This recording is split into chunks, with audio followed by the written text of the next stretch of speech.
நீங்கள் பார்த்துக் கொண்டிருப்பது தமிழ்நாடு முக்கிய செய்திகள்.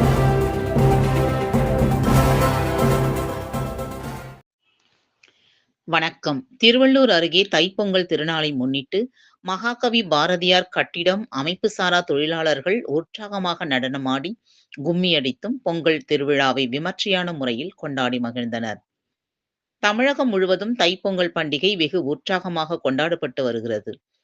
இவ்வுலகில் உயிர்கள் வாழ ஆதாரமாக விளங்கும் சூரியனுக்கு நன்றி தெரிவிக்கும் விதமாக இந்த பண்டிகையை தமிழர்கள் அனுசரிக்கப்பட்டு வருகின்றனர்.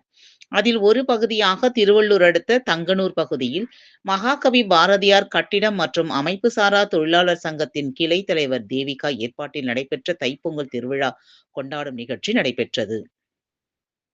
இதில் சிறப்பு அழைப்பாளராக மாநில தலைவர் தனலட்சுமி கலந்து கொண்டு செங்கரும்புடன் புதுப்பானையில் புத்தரிசி பொங்கலிட்டு சூரியனுக்கு நன்றி தெரிவிக்கும் விதமாக தீப ஆராதனை செய்யப்பட்டு இப்பண்டிகையை மகிழ்ச்சியுடன் 50க்கும் மேற்பட்ட சங்க உறுப்பினர் மற்றும் ஊர் பொதுமக்கள் ஒன்று கூடி கும்மியடித்து குலவை சத்தமிட்டு தைப்பொங்கல் திருநாளை கொண்டாடி மகிழ்ந்தனர். அதனைத் தொடர்ந்து பெண்கள், ஆண்கள் என சங்க உறுப்பினர்கள் அனைவரும் சினிமா பாடல்களுக்கு குத்தாட்டம் போட்டு பொங்கல் திருவிழாவை வெகு விமர்சையான முறையில் கொண்டாடப்பட்ட நிகழ்வு காண்போரை நிகழச் செய்தது. பின்னர் மகாகவி பாரதியார் கட்டிடம் மற்றும் அமைப்புசாரா தொழிலாளர் சங்கத்தின் மாநில தலைவர் தனலட்சுமி தமிழக முதல்வர் மு.க. ஸ்டாலின் அவர்களுக்கு பொங்கல் நல்வாழ்த்துக்கள் தெரிவித்தார்.